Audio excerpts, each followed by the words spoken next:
ముప్పు దిగకపోతే ఎలా దించాలో తెలుసు దేవుడికి బాగా.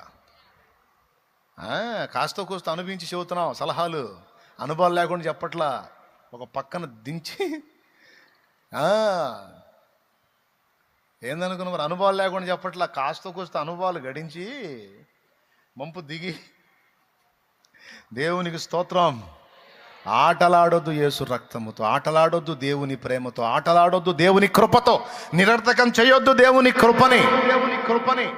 గుండెల్లో భయం ఉండాలి. ప్రభు రాకడా ఎప్పుడో తర్వాత, ఎప్పుడు పోతామో తెలియదు.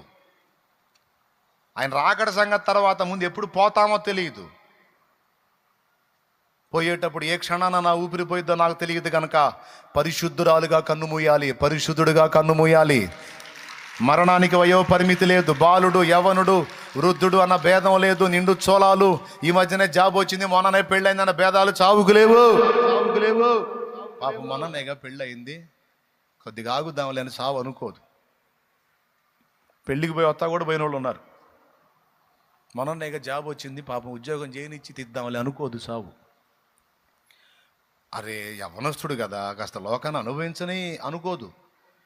పసి బిడ్డని లేదు, పండు ముసలి అని లేదు, నిండు చోళాలని లేదు, యవనస్తురాలని లేదు, పెళ్లి జంటని లేదు, జాబ్ వచ్చిందని లేదు, రక్షణ పొందాడని లేదు, రక్షణ పొందలేదని లేదు. ఎప్పుడు ఎవరికి ఎక్కడ ఎలా సంప్రాప్తమైద్దో తెలియదు గనక నీకు నాకు మొత్తానికి చెప్తున్నాడు దేవుడు, జాగ్రత్త.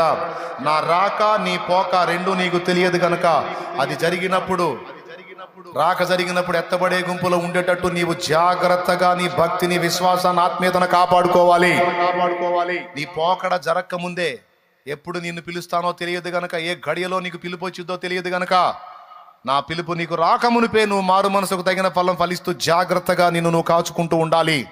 నీ దీపం వెలుగుతూ ఉండాలి, నీ నడుము కట్టుకొని ఉండాలి, సిద్ధంగా ఉండాలని నా దేవుని వాక్యం అనేక చోట్ల నొక్కి వక్కాణిచ్చింది తమ్ముడు, చెల్లి.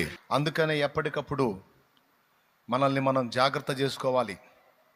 ఏదన్నా తెలిసి తెలియని అతిక్రమం జరిగితే దేవుని ముందు ఒప్పుకొని, ఏ రోజుకు ఆ రోజు ఒప్పుకొని సరిదిద్దుకొని, దేవుడు క్షమించాడని నమ్మి మళ్ళా దాని జోలికి పోకుండా పోరాడాలి.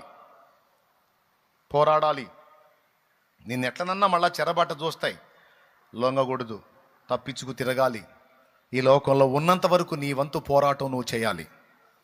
దేవుడు అది గమనిస్తాడు. పోరాడుతున్నాడా, పోరాటం ఆపాడా? పాపానికి వ్యతిరేకంగా పోరాడుతుందా, పోరాటం ఆపేసి రాజీ పడిందా? రాజీ పడితే తప్పదు కోటి